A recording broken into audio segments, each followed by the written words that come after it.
transport of oxygen, which is from lungs to tissues.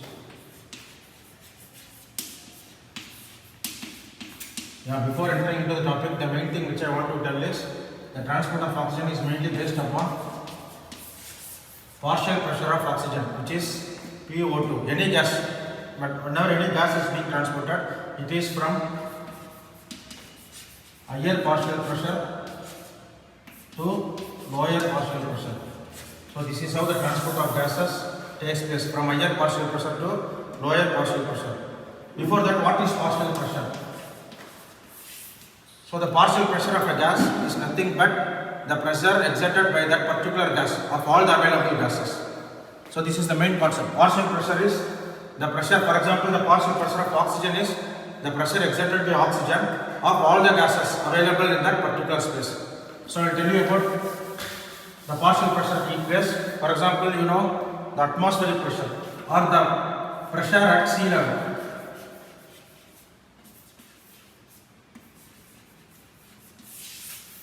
So what is the pressure at sea level? We call it as 1 atmosphere. Approximately it is 760 millimeter mercury. Or 1 atmosphere. So the pressure at sea level is 1 atmosphere. The total is 760 millimeter mercury.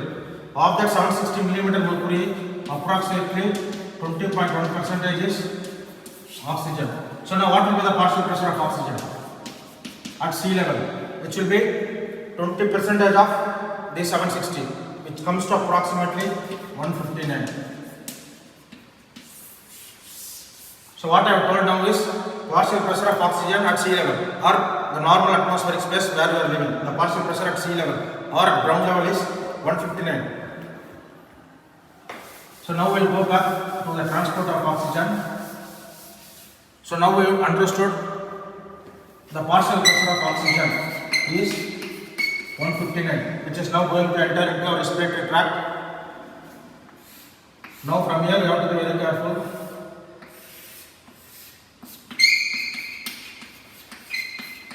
Yeah, this is space, or in fact you can say atmosphere.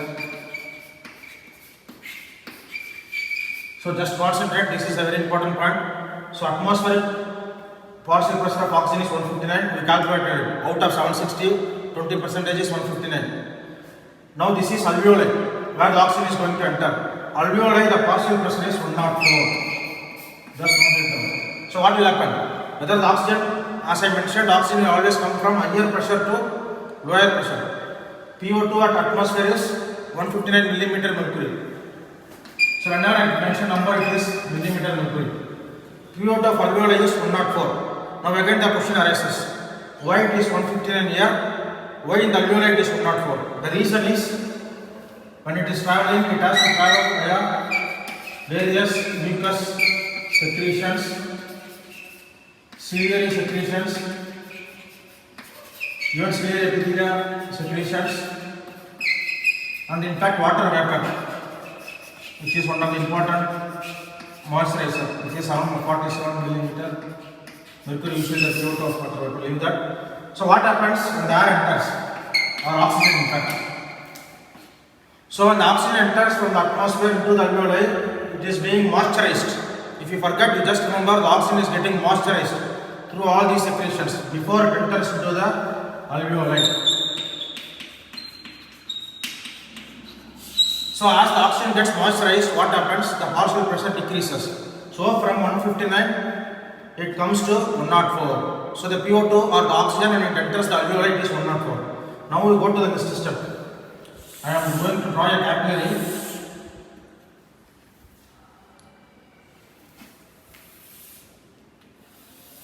So this is capillary. As you all know, capillary has arterial end as well as venous end. So this will be arterial. This is pulmonary capillary, in fact, to be very precise. And this is venous end. As you all know, pulmonary vein will carry oxygenated blood. Pulmonary artery will carry deoxygenated blood. So remember, here the PO2 will be 40. When I complete the transport of oxygen cycle, you will be able to understand why PO2 is 40. Now you understand PO2 here at the arterial end is 40. And now what happens? What is the function of capillaries? Yeah, as you all know, gaseous exchange occurs at the level of capillary. So what happens? Oxygen comes from the alveoli into the capillary, carbon dioxide goes out, and we are going to discuss only this part. How oxygen is transported from the external to the lungs, from lungs to the tissue. I am yet to enter into the second topic. So now, yeah, PO2 is 40. What is the PO2 in the alveoli? 104. So what will happen? The transport of oxygen will be from higher pressure to lower pressure. So from 104, it will come to 40. Are you able to understand? So how long this transport occurs? So now what will happen to this 40? As oxygen comes, it may go to 60. Still oxygen comes, it may go to 80. So how long the transport will occur? It will be until the PO2 here becomes 104. So what will be the PO2 here? After the alveolar gas exchange. Yes, 104. So the question is, when will this gas exchange stops, or when the oxygen coming from the alveoli to the capillary stops, means until the PO2 becomes 104. So now what happens? Listen, this is 104, this is 104. So both are same. Whether there will be any transport of oxygen? No. So until the PO2, which is 40, which is coming to the arterial end of the pulmonary capillary, until it becomes 104, this oxygen transport takes place. So now it is very clear. Later I will explain why the PO2 is 40 here. Now keep it. Alveolar PO2 is 104. The PO2 which has come to the venous end, or otherwise pulmonary vein, to make it simple, it is 104. Now what happens? So this is artery, or you can even remember as aorta, or systemic artery, make it simple. Yeah, this PO2 will now, this oxygen transported from the atmosphere to the alveoli to the capillary, and PO2 has come to 104. But what happens here again? PO2 comes to 97. Again one more question. From 104, why it has come to 97? So listen, I again repeat. From 40, why it has come to 104? Because oxygen is being transported. Why oxygen is being transported? From higher pressure to lower pressure. How long oxygen will be transported? Until the partial pressure here comes to this pressure, which is 104. So this 104 should come here, but here the PO2 is 97. So why? This is a very, very important question. The reason is venous, you can note it down, venous admixture. So what is venous admixture? So this venous end, that is pulmonary vein, the venous end, what it contains? It contains oxygenated blood. But what happens? Sometimes bronchial vein drains. Listen here, bronchial vein also drains into the venous end, and the bronchial vein carries deoxygenated blood. Around 2% of this 104 will be formed by bronchial vein circulation, and bronchial vein carries deoxygenated blood. Already what is blood is having pulmonary vein? It is having oxygenated blood because it has taken the oxygen from the alveoli, whereas this bronchial vein is deoxygenated. So both oxygenated as well as deoxygenated is getting mixed, but this is very insignificant, so no problem. Because of this bronchial vein, it is not that your blood is going to be getting completely deoxygenated. It's not the case, just to 2%. This is called venous admixture. Are you understand? Mixing of the pure blood with bronchial vein blood. Because of this admixture, what happens? This 104 is little bit getting reduced as some venous blood is mixed. So this 104 becomes 97. So far we have seen 4 values. We are starting with PO2 of 159, which is 20% of the total atmospheric pressure. We go to PO2 104 in alveoli, which is because of moisturization, and we go to PO2 of 97 in systemic arterial blood. This is because of venous admixture. So I hope you are clear up to this. So I will repeat of venous admixture, you understood. This is systemic arterial blood. Now coming to the next level. So 97. Now I will draw the tissue. So let this be the tissue. Now note it down. Tissue PO2 is 40.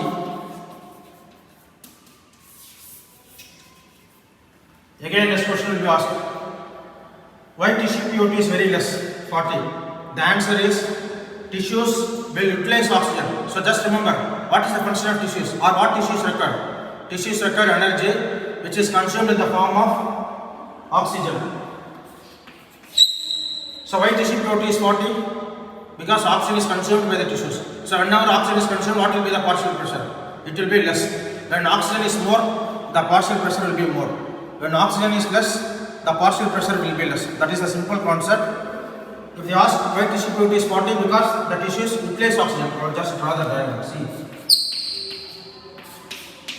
oxygen is consumed, the tissues will replace the oxygen. So PO2 is 40. Now next, how the oxygen is transported from the systemic arterial bed to the tissues. So see here, what is the PO2 here? 97. What is the PO2 here? 40. Again, higher pressure to lower pressure. From 97 to 40. So I hope you understand now. From atmosphere to alveoli, from alveoli to capillary, from capillary to systemic arterial blood, from systemic arterial blood to tissues. Now concentrate. What will be the carbon dioxide in the tissues? Will it be more or less? I hope you will be able to answer. In tissues, carbon dioxide production is there. Oxygen utilization, or otherwise make it simple. Tissues will utilize oxygen, take the needed energy, and the waste products will be converted and it will be given out as carbon dioxide. Or carbon dioxide is produced as a metabolic byproduct in tissues. Note it down, tissue PCO2 will be 45. But today's discussion is only transport of oxygen. So I am not going to discuss much about carbon dioxide. Now tissue PO2 here is 40. Yeah, from the tissue, now this is venous blood and this is arterial blood. So now I am making it as a cycle. So as I told, what happens? Venous blood. So what will be the PO2 here? See here, I mentioned 40. So the PO2 here is 40. The PO2 of alveoli is 104. So oxygen comes. How long the oxygen will come? Until the PO2 comes to 104. So again repeat the summary. PO2 of atmosphere is 159, which is 20% or 20.1% of the atmosphere, which is 760 millimeter mercury. From here, it enters into alveoli. PO2 of alveoli is 104. From here, the transport of oxygen takes place until the PO2 becomes 104. Venous admixture. I explained what it is. That is mixing of bronchial vein and thespian veins, which carry deoxygenated blood, but it is not very much significant in improving the blood. But the changes 104 becomes 97. If the reason why you want to know it is because of bronchial vein mixing with the pulmonary venous blood. Then comes the arterial blood, systemic arterial blood. Then what artery does? What is the function of arteries? It supplies oxygenated blood to the tissues. So it goes to the tissue. Tissue PO2 is 40. If you want to know why it is 40 or why it is less, to make it simple, tissues consumes more oxygen. Because of that, tissue PO2 is 40. Now you know the reason why oxygen is coming from here to here. So simple directions. One direction, two direction, 3, 4, 5. So this is the cycle of transport of oxygen from lungs to tissues. In next class, I will discuss about transport of carbon dioxide. Thank you.